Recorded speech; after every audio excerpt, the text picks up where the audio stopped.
భూపాలులకు సిరులను కలిగించు మోహిని కృష్ణులుగా మోహము తొలగించు గరుడ వాహనమెక్కి ధనరాశమును చూపు హనుమంత సేవలో అమయం ప్రసాదించు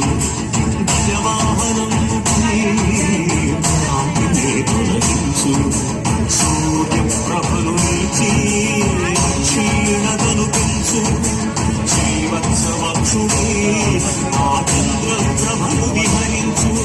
రథమెక్కి మనోరథమెక్కి మరిన వంచనను తుంచగా భయమెక్కి హరిహయమెక్కి